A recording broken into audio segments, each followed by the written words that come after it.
Hello everyone, welcome to युक्ति professional classes. इस video में हम UGC net paper 1 unit 1 teaching aptitude के बारे में देख रहे हैं। आज का हमारा टॉपिक है एलिमेंट्स ऑफ लर्निंग इवेंट। चलिए हम स्टार्ट करते हैं।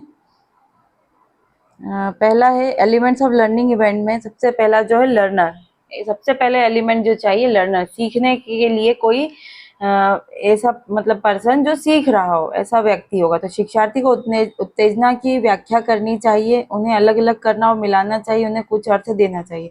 मतलब लर्निंग में ऐसा व्यक्ति जिसके साथ जिसे लर्निंग की जा रही है, तो उसके जैसे नई अवधारणा बताइए, उसको नई नई चीज सिखाई जा रही है ना, तो इसके वो छात्र जिन्हें हम सिखा रहे हैं किस माध्यम से, व्याख्या के द्वारा सिखा रहे हैं, कुछ अलग अलग चीजों को अलग करके सिखा रहे हैं, मिलाकर सिखा रहे हैं, कुछ अर्थ देने की कोशिश कर रहे हैं। तो इस तरीके से जो सीख रहा है वो लर्नर है। तो इसमें सबसे पहले हमें लर्नर की आवश्यकता है। ठीक है। दूसरा है उत्तेजना। कोई भी उत्तेजना या उत्तेजनाओं का समूह जिसके प्रति शिक्षार्थी संवेदनशील होता है उसकी अधिगम स्थिति का हिस्सा बन सकता है। मतलब उत्तेजना मतलब उनको सिखा रहे हैं, उसमें वो जैसे कि एग्जाम्पल जैसे समझिए कि अगर टीचर चाह रहा है कि उनको जो फ्रैक्शंस है उसकी डेफिनेशन दी है, ठीक है, एग्जाम्पल दिए, एग्जाम्पल मतलब चित्रित एग्जाम्पल मतलब जिसमें फोटोज हो, ऐसे उदाहरण दिए जैसे पिज्जा के टुकड़े में बांटना, तो वहां उस तरीके से उसका एग्जाम्पल दिया है ना, और फिर उसके लिए उनको प्रैक्टिस के लिए वर्कशीट दी उससे रिलेटेड। ठीक है। तो यहाँ पे उत्तेजना कैसे हो सकती है, डेफिनेशन जैसे फ्रैक्शन की डेफिनेशन बताई, फिर उससे रिलेटेड सामग्रियां दिखाई, फिर उसको एक्टिविटी से संबंधित प्रैक्टिस के लिए जो दी गई, इससे उत्तेजनाएं हो सकती है। छात्रों को अवधारणाओं को समझने और लागू करने में मदद मिल सकती करती है। मतलब ऐसी चीजें देना जिससे उनको सीखने के लिए वो उत्तेजित हो, उस चीज को वो सीखे, है ना। तो ऐसे अलग अलग तरीके से उसको उनके सामने लाया जाता है। ठीक है। फिर है शिक्षार्थी की आंतरिक स्थितियां। तो इनमें धारणा, संज्ञात्मक संरचना, आत्म अवधारणा, दृष्टिकोण, आवश्यकताएं, प्रेरणाएं, बुद्धिमत्ता, पिछला अधिगम आदि शामिल है। ठीक है। तो उनकी आंतरिक स्थितियां मतलब वो किस स्टेज पर है, कि किस टाइप का उनको मतलब ये देखा जाएगा कि जैसे उनको पहले से किसी पहले की कोई जानकारी है क्या, उसके बारे में पता है क्या, है ना। उससे रिलेटेड ये देखा जाएगा कि पहले का ज्ञान क्या है, उनके कंसेप्ट कहाँ तक है ना, उनको सीखने की प्रेरणा कैसे दी जाए, उनमें रुचि है, इंटरेस्ट है कि नहीं, किस लेवल की बुद्धिमत्ता इंटेलेक्चुअल है उनके पास, उनके देखने का दृष्टिकोण क्या है। तो इस तरह की स्थितियां भी इसमें देखी जाती है। ठीक है। फिर प्रतिक्रिया। तो अधिगम स्थिति के प्रति किसी भी प्रकार की क्रिया है प्रतिक्रिया। अब जैसे वर्कशीट दी है ना, उसको सही तरीके से हल करना, और फिर टीचर्स उसको मतलब सही उत्तर बताता है फिर, है ना। तो ये एक रिस्पॉन्स दिया, जो सीखा गया है उसने वर्कशीट दी जैसे, है ना, तो उसको उसने सॉल्व किया, हल किया, फिर उसमें टीचर्स बताएगा कि क्या सही है, कैसे सही उत्तर लाना है। तो इस प्रकार से उस पर रिस्पॉन्स किया जाता है। तो जिस तरीके से उस पर उत्तर देते हैं वो प्रतिक्रिया कहलाता है ना। तो जब लर्निंग में जो बताई गई है ये एलिमेंट्स है कि लर्नर होना चाहिए, उनमें सीखने की उत्तेजना होना चाहिए, ठीक है, उनकी आंतरिक स्थितियों को देखा जाएगा कि वो किस लेवल कर रहे हैं, और फिर उनका रिस्पॉन्स, ये जरूरी होती है लर्निंग में। ठीक है। इसको एक अलग एग्जांपल से समझते हैं। जैसे मान लो लर्नर है, 8th क्लास का स्टूडेंट है ना, लर्नर है हमारे पास। अब उसको क्या है, साइंस का कोई हमें जो है पौधों में जो प्रकाश संश्लेषण की प्रक्रिया आती है उसके बारे में सिखा रहे हैं। ठीक है।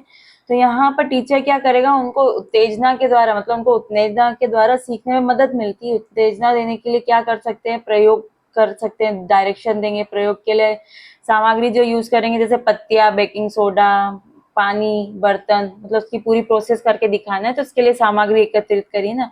और फिर बुक में भी जो उसका वर्णन दिया है वो सबको दिखाया जाता है, पढ़ाया जाता है, और प्रक्रिया समझाई जाती है ना। तो ये सब चीजों के माध्यम से वो मतलब ये जो सारी चीजें, ये उत्तेजनाएं हो सकती है, क्योंकि इनके माध्यम से वो समझने में उनको मदद मिलती है। ठीक है। फिर यहाँ पर ये देखा जाएगा कि साइंस की उनके इसमें ये चीज भी इम्पोर्टेंट होती है कि साइंस में के बारे में उनको पहले की क्या जानकारी है, उनके प्रयोग अनुभव क्या है, वो कैसे साइंस की किस अप्रोच को, मतलब वैज्ञानिक दृष्टिकोण कैसा है उनका, वो साइंस को कितना महत्व देते हैं, उनमें जिज्ञासा कितनी है, रुचि कैसी है ना। तो ये सब भी इसमें इम्पोर्टेंट रखता है। और फिर वो जब वो प्रयोग करके हमने दिखाया है, सफलतापूर्वक करके दिया है और उन्होंने उस परिणामों को सही अवलोकन किया, मतलब फिर उन्होंने प्रयोग करके दिखाया सफलतापूर्वक, ठीक है, फिर उसका विश्लेषण किया, परिणामों का रिकॉर्ड बनाया है ना, और फिर कंक्लूजन निकाला ना। तो ये ऐसे लर्निंग एलिमेंट्स इंपॉर्टेंट होते हैं एक लर्निंग के इस केस में, ठीक है। अब नेक्स्ट टॉपिक है अधिगम प्रक्रिया में प्रमुख चरण। तो क्या होते हैं अधिगम में? सबसे पहले क्या आएगा कि स्वीकार्यता, उत्तेजना या उत्तेजनाओं में कुछ अचानक परिवर्तन करके ध्यान आकर्षित करना, है ना, मतलब एकदम से उनका ध्यान आकर्षित करा है कि वो उसको एक्सेप्ट कर सके। जैसे टीचर्स ने क्या हुआ, आते से क्लास में क्या, लाइट्स बंद कर दी और प्रोजेक्टर चालू कर दिया। अब उस पर कोई ऐसा रंगीन चित्र दिखाया, है ना, मतलब है ना, और जैसे मान लो पिज्जा का चित्र दिखाया, उनको कई हिस्सों में बांटा गया, है ना। तो यहाँ पर फ्रैक्शन समझाने के संबंध में बता रहे हैं कि अगर मैथ्स का कोई फ्रैक्शन समझा रहे हैं यहाँ पे, तो फ्रैक्शन समझाने के लिए क्या किया, तुरंत एकदम से ऐसा किया, उनको फोटो दिखा, हिस्सों में बांटा। तो ये अचानक परिवर्तन जो हुआ, एकदम से जो हुआ कि लाइट बंद हुई, फोटो सामने दिखा, तो यहाँ पे क्या हुआ, अचानक परिवर्तन जो हुआ ना, छात्रों का ध्यान आकर्षित करा उसने, ठीक। तो उन्होंने ध्यान आकर्षित किया। फिर अपेक्षा, शिक्षार्थियों को उद्देश्य के बारे में बताना और यह बताना कि वे अधिगम के बाद क्या करने में सक्षम होंगे। तो यहाँ पे ये कि जैसे फ्रैक्शन सिखा रहे हैं, तो वहाँ पे ये बताएं कि फ्रैक्शंस क्यों सिखा रहे हैं, इनका मतलब विभिन्न प्रकार के कैसे इसको पहचान सकते हैं और ये बाद में इसको हल करने में कैसे सक्षम होंगे, इस बारे में उनको बताया जाता है। टीचर इस तरीके से बताएंगे। फिर चयनात्मक धारणा, विशिष्ट विशेषताओं के साथ सामग्री प्रदर्शित करना, ठीक है। तो फ्रैक्शन के लिए क्या हुआ, पिज्जा के विभिन्न हिस्सों को दिखाएंगे, है ना, उन हिस्सों को क्या करेंगे, विभिन्न रूप में नामित कर देंगे, जैसे 1/2, 1/4, 1/8। तो ऐसे ऐसे इसको कर करके उनको उसका हिस्से बताएंगे ना। तो ये ऐसे इस तरीके से सिलेक्टिव परसेप्शन में दिखाया जाएगा। फिर है अधिगम अर्थगत एनकोडिंग किया जाएगा, मतलब अधिगम मार्गदर्शन दिया जाएगा। जैसे मार्गदर्शन कैसे, डायरेक्शन यहाँ पे क्या टीचर बताएगा कि जो फ्रैक्शंस उनको कैसे जोड़ेंगे, कैसे घटाएंगे, मतलब स्टेप बाय स्टेप उदाहरण देकर उनको मतलब क्लियर करेंगे उस चीज को, है ना, उदाहरण देकर स्पष्ट करेंगे, निर्देश देते जाएंगे। तो एक तरीके से उनको अर्थगत एनकोडिंग की तरफ उनको बताया जाएगा, ठीक है। फिर प्रतिक्रिया देना, शिक्षार्थी से कार्य करने को कहना। तो अब रिस्पॉन्स, अब क्योंकि स्टूडेंट रिस्पॉन्स देगा, उनको जो सिखाया गया है तो वो कहाँ तक क्या है, तो क्या होगा, टीचर उनको वर्कशीट देगा जिसमें विभिन्न फ्रैक्शनों को जोड़ने घटाने के लिए कहा गया होगा, है ना। ऐसे क्वेश्चंस दे दिए कि सॉल्व करो फ्रैक्शन से रिलेटेड, और छात्र जब समस्या को हल करने की कोशिश करते हैं तो ये रिस्पॉन्स कर रहे हैं, रिस्पॉन्डिंग, प्रतिक्रिया दे रहे हैं उसको। फिर है सुदृढ़ीकरण, शिक्षार्थी को प्रतिक्रिया देना। फिर क्या होगा कि जो उन्होंने वर्कशीट दी है, जांच की, फीडबैक दिया जाएगा, उत्तर दिया जाएगा, अच्छा सही करने वालों को, उत्तर देने वालों की प्रशंसा की जाएगी, गलती वालों को सुधारने का के लिए दिशा निर्देश देंगे। तो ये फीडबैक देकर उनको उस चीज के लिए सुदृढ़ीकरण किया जाता है। फिर पुनः प्राप्ति और सुदृढ़ीकरण, शिक्षार्थी द्वारा अतिरिक्त प्रदर्शन और इसमें प्रतिक्रिया भी शामिल है। फिर यहाँ पे क्या हो जाएगा कि अब क्या होगा, जब स्टूडेंट खुद से, मतलब अलग अलग भिन्न समस्याओं को हल करने के लिए मतलब आता है, करता है, खुद से करता है ना। और फिर जो मतलब यहाँ पे टीचर क्या और उनको फ्रैक्शंस के क्वेश्चन खुद से सॉल्व करने के लिए कहेंगी, वो और अधिक करेंगे, है ना, और तुरंत आंसर के लिए प्रतिक्रिया देते हैं। तो यहाँ पे और मतलब और प्रैक्टिस करेंगे वहां पे, फिर और उनको फीडबैक दिया जाएगा, ठीक है। तो यहाँ पर इस तरीके से इसको यूज करेंगे। और फिर जनरलाइजेशन हो जाएगा कि विभिन्न भिन्न समस्याओं का अधिक अभ्यास, ताकि अवधारणा क्षमता बढ़ सके, ठीक है। तो इसकी प्रैक्टिस बार बार करते रहेंगे तो इनकी जो कंसेप्ट जो होगी, जो क्षमता होगी, इस अवधारणा क्षमता जो होगी वो बढ़ जाएगी, है ना। तो इस तरीके से पूरी प्रोसेस एक लर्निंग में अपनाई जाती है। नेक्स्ट है शिक्षार्थियों के प्रकार। तो on the basis of personal and social attributes, व्यक्तिगत और सामाजिक गुणों के आधार पर, तो ये प्रशिक्षण या निर्देशात्मक निर्णयों के लिए प्रासंगिक भौतिक विशेषताओं को प्रकट कर सकते हैं, जो निर्देशात्मक उद्देश्यों की योजना बनाने में मदद करते हैं। सामाजिक कारकों में मुख्य रूप से निम्नलिखित शामिल है। क्या क्या होगा, मतलब जो टाइप्स बता रहे हैं ऐसे। तो यहाँ पर जो व्यक्तिगत और सामाजिक गुणों के आधार पर जो लर्नर है, इसमें ये बोला गया कि भौतिक विशेषताओं को प्रकट कर सकते हैं ना। तो यहाँ पे क्या है, एज, आयु, परिपक्वता स्तर को ध्यान में रखते हुए विषय के प्रति प्रेरणा और दृष्टिकोण, अपेक्षाएं और व्यावसायिक आकांक्षाएं, विशेष प्रतिभाएं, यांत्रिक निपुणता, विभिन्न पर्यावरणीय स्थितियों में काम करने की क्षमता, तो इसके आधार पर लर्नर होते हैं। मान लीजिए जैसे आयु और परिपक्वता के स्तर पे कैसे होगा कि जो स्टूडेंट फर्स्ट क्लास का होगा उसको कैसे सिखाया जाएगा, गेम्स के थ्रू, खेल आधारित गतिविधियां के थ्रू सिखाया जाएगा इसके तरफ, मतलब है ना। और 10th क्लास के बच्चों को कैसे सिखाया जाएगा, उनको और एक ज्यादा जटिल समस्याओं और कंसेप्ट के साथ निपटने के लिए, मतलब निपटाने के लिए उस तरीके से समझाया जाएगा ना, निपटने के लिए सक्षम होना चाहिए। तो यहाँ आयु परिपक्वता के स्तर के आधार पर यहाँ पर मतलब ये स्टूडेंट की जो भौतिक विशेषताओं को प्रकट करता है ना। तो यहाँ पे इस आधार पर एक स्टूडेंट मतलब लर्नर होते हैं व्यक्तिगत और सामाजिक गुणों के आधार पर, ठीक है। जैसे विशेष प्रतिभा से रिलेटेड, तो हर स्टूडेंट में अलग अलग प्रतिभा होती है, तो अलग प्रतिभा के अनुसार, उनकी स्किल्स के अनुसार उनको लर्निंग के लिए, जैसे जो कोई म्यूजिक में है तो उसको म्यूजिक के लिए, कोई अगर दूसरे में है तो प्रतिभाएं जो है वो ज्यादा से ज्यादा उनमें उसके हिसाब से उनको लर्निंग दी जाएगी, उन उन क्षेत्रों में उसमें लर्निंग दी जाएगी। तो यहाँ उनके सामाजिक और व्यक्तिगत क्षमताओं के आधार पर लर्नर हो गए। दूसरा क्षेत्र स्वतंत्र है ना, इंडिपेंडेंट और डिपेंडेंट वाले जो है छात्र, उनके बारे में, तो यहाँ क्षेत्र का मतलब संदर्भ है या परिवेश से है। कुछ लोग कौशल प्रदर्शन या अधिगम के दौरान संदर्भ से अधिक प्रभावित होते हैं और कुछ कम, ठीक है। स्किल परफॉर्मिंग हो रही है तो कोई उससे ज्यादा प्रभावित हो जाते हैं, कोई कम होते हैं। क्षेत्र स्वतंत्र शिक्षार्थी समर्थन के लिए शिक्षक या शिक्षार्थियों पर कम निर्भर रहते हैं। जो इंडिपेंडेंट काम करते हैं वो खुद से करेंगे, यहाँ पे वो कि मतलब जो टीचर्स पे या अदर स्टूडेंट्स पे डिपेंड नहीं होंगे। वे विश्लेषणात्मक दृष्टिकोण रखते हैं और आत्मसंरचित स्थितियों में आत्म निर्धारित लक्ष्यों के साथ काम करना पसंद करते हैं। खुद ही उस पर मतलब सेल्फ ही वो उस पर सब पूरा काम करेंगे, खुद ही अपने लक्ष्य निर्धारित करेंगे और उसके अकॉर्डिंग काम करेंगे। और क्षेत्र आश्रित शिक्षार्थी अक्सर टीमों में अच्छा काम करते हैं क्योंकि वे अंतर व्यक्तित्व संबंधों में बेहतर होते हैं। वे वैश्विक दृष्टिकोण रखते हैं, मौजूदा संरचनाओं को पसंद करते हैं, बाहरी रूप से परिभाषित लक्ष्यों की आवश्यकता होती है और अपने परिवेश के प्रति अधिक जागरूक होते हैं। तो कुछ लोग क्या होता है, टीम के साथ डिपेंडेंट होते हैं, दूसरों के साथ अच्छा काम प्रदर्शन अच्छा दिखाते हैं, मतलब इंडिविजुअल प्रदर्शन अच्छा नहीं है, वो सबके साथ मिलकर प्रदर्शन अपना अच्छा दिखा सकते हैं। तो वो उस तरीके से उस वैश्विक दृष्टिकोण रखते हैं उनका, वो है ना। और जो भी है बाहरी स्वरूप उसको वो एक्सेप्ट करते हैं, ठीक है। तो यहाँ पे जो जिस सब्जेक्ट से रिलेटेड है वो उससे उसमें रुचि ज्यादा लेकर वैसा सीखता है, ठीक है। अब रिफ्लेक्टिव, तो यहाँ जो डिपेंडेंट स्टूडेंट होगा उसको क्या, वो खुद सेल्फ प्रोजेक्ट पर काम करके उसको प्रेरित किया जा सकता है व्यक्तिगत अध्ययन के लिए।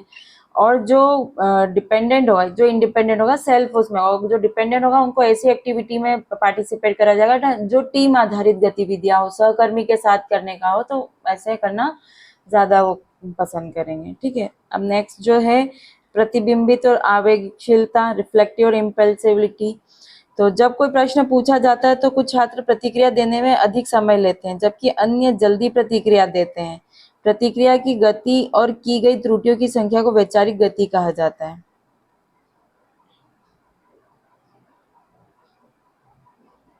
ठीक है। आवेगशील शिक्षार्थी जल्दी प्रतिक्रिया देते हैं और काफी त्रुटियां करते हैं, और प्रतिबिंबशील शिक्षार्थी धीरे धीरे प्रतिक्रिया देते हैं और कम त्रुटियां करते हैं, ठीक है। तो जो इम्पल्सिव लर्नर है, जो तेजी से उत्तर देता है, वो बहुत मतलब तुरंत आंसर देगा, बिना सोचे समझे उसमें आंसर देता है, तो त्रुटियां करता है ना।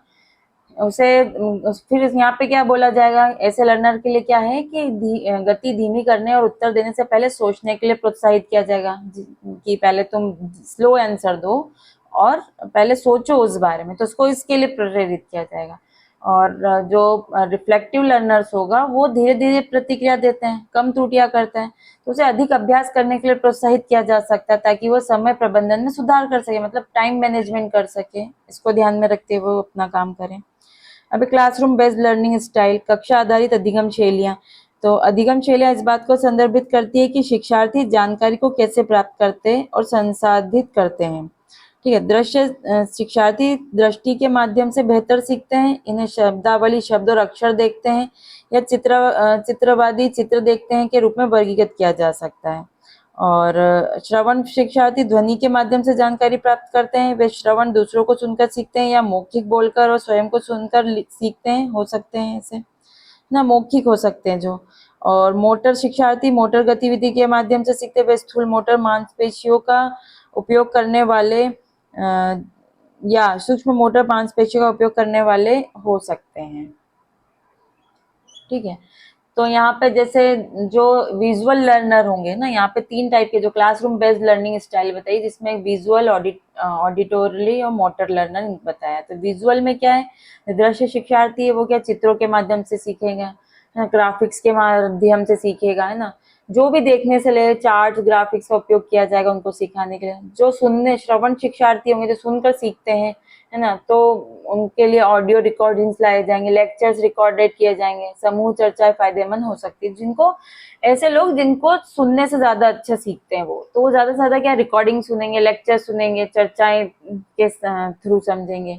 ठीक है। और जो मोटर लर्नर्स हैं उनको क्या क्रियात्मक गतिविधियों के माध्यम से सीखता है, मतलब उसे प्रयोगशाला कार्य या शारीरिक मॉडल, है ना, हाथ से कार्य करने वाले प्रोजेक्ट ऐसे में शामिल किया जा सकता है, जिससे वो मतलब ये सीखने के सबके अलग अलग, कोई सिर्फ वो देख कर ही सीख सकता है, कोई सिर्फ सुनकर सीखता है, कोई जब तक उसको प्रैक्टिकली अपने हाथ से नहीं करेगा तब तक नहीं सीख सकता है। तो मतलब ये इस तरीके से आधारित है उनके काम करने के लिए। ठीक है। अब श्रवण कौशल के आधार पर शिक्षार्थी लक्षण। तो सुनना एक महत्वपूर्ण कौशल है और श्रवण शैलियों के 4 प्रकार होते हैं। सक्रिय सुनना, उद्देश्य के साथ सुनना, एक्टिव लिसनिंग है। फिर है सहानुभूतिपूर्ण सुनना, दूसरे व्यक्ति को समझने का प्रयास करना। फिर मूल्यांकनात्मक सुनना, वक्ता के संदेश की सटीकता, अर्थपूर्णता, उपयोगिता का मूल्यांकन करना।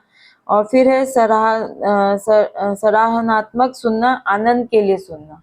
तो सुनने वाले स्किल्स क्या है, 4 प्रकार की होती है। ठीक है। तो एक्टिव लिसनिंग में क्या होगा, ऑब्जेक्ट के साथ, किसी उद्देश्य के साथ सुनता है। वो सुन क्यों रहा है कि उसका कोई ऑब्जेक्ट है ना, उसे चर्चा में शामिल करने, विचार साझा करने के लिए प्रोत्साहित किया जा सकता है। उसका एक उद्देश्य है कि इसको ये पूरा करना है, इसलिए वो सुन रहा है। फिर जो सहानुभूतिपूर्ण सुनने में है कि एक जो स्टूडेंट है वो दूसरे को समझ सके, समझने की कोशिश करे, तो उसको इस तरीके से ऐसी गतिविधियों, सहयोगात्मक गतिविधियों में शामिल किया जा सकता है कि वो सामने वाले को सुने, उसको समझे। ठीक है। फिर मूल्यांकनात्मक सुनने में क्या होगा कि एक छात्र को जो सटीकता और उपयोगिता का मूल्यांकन करता है, जैसे उसे महत्वपूर्ण सोच और समस्या समाधान गतिविधियों में शामिल किया जा सकता है, जहाँ पे इवैल्यूएशन किया जा सके। ऐसे महत्वपूर्ण सोच और समस्याओं के समाधान के लिए यहाँ पे ऐसी एक्टिविटीज की जाएगी जिससे वो उसका इवैल्यूएशन कर सके। और जो सराहनात्मक सुनता है, जो आनंद के लिए सुनता है, जैसे संगीत सुनाना है, कहानी सुनना, रचनात्मक कार्यों में शामिल किया जा सकता है ऐसे स्टूडेंट्स को। ठीक है।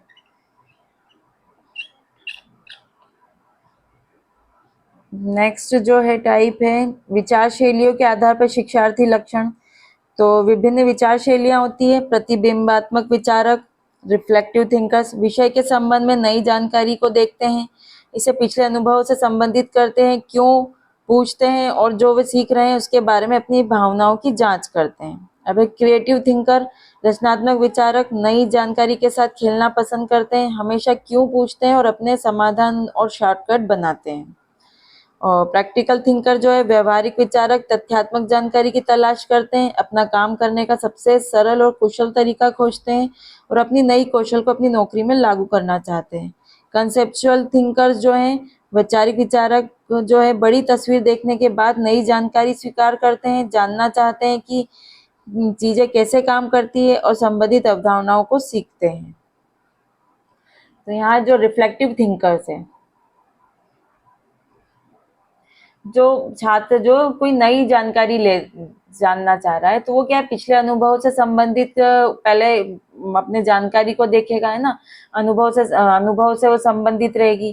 ठीक है। वो क्यों पूछता है, गहरे अध्ययन के लिए वो पूछेगा कि ये ऐसा क्यों होता है, ऐसा क्यों होता है, मतलब जो पिछली जानकारी है उसमें और अपने नई जानकारी को मिलाता है। वो खुद सोच विचार करता है, खुद से क्वेश्चन करता है, गहरे अध्ययन करता है, अनुसंधान परियोजना में शामिल किया जाता है वो, है ना, तो जिससे वो रिफ्लेक्टिव थिंकर बन सके। ठीक है। फिर क्रिएटिव थिंकर के लिए जो बोला गया कि छात्र जो नई जानकारी के साथ खेलना पसंद करता है ना, अपने समाधान खुद बनाता है, जो रचनात्मक लेखन, कला, नवाचार परियोजना में शामिल किया जा सकता है। जो क्रिएटिव होता है ना, खुद उसके नए नए तरीके से सोचना है, क्या लिखना है, लेखन में उसको रचनात्मक क्रिएटिव लाना है, कला, नवाचार, तो इसमें शामिल किया जाता है, जिससे वो क्रिएटिव थिंकर बने। प्रैक्टिकल थिंकर में क्या होगा कि उनको तथ्यात्मक जानकारी की तलाश करता है और इसे अपने काम में लागू करना चाहता है। उसे प्रैक्टिकली मतलब व्यवहारिक कार्यों और जीवन कौशल परियोजनाओं में शामिल किया जाता है, ताकि वो प्रैक्टिकल थिंकर बन सके। और कंसेप्चुअल थिंकर में बड़ी तस्वीर देखना पसंद करता है और फिर संबंधित अवधारणाओं को सीखता है। मतलब बड़ा कंसेप्ट, ऐसा बड़ी चीज उसको दिखाई, फिर उसके से संबंधित कंसेप्ट को सीखता है।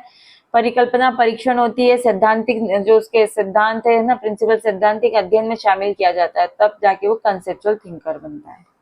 ठीक है, तो ये हमने जो लर्नर्स है उनके टाइप्स देखे, उन्हें किस तरीके से किधर कैसे मोटिवेट करना है, क्या उनके ज्ञान में वृद्धि करना है, इसके बारे में जो उनके क्या शिक्षार्थी लक्षण होते हैं, इसके बारे में हमने देखा। तो आज के लिए इतना ही। अगर आपने मेरे चैनल को सब्सक्राइब नहीं करा है तो मेरे चैनल को सब्सक्राइब, शेयर, लाइक जरूर करिए। चलिए मिलते हैं नेक्स्ट वीडियो में। Thank you.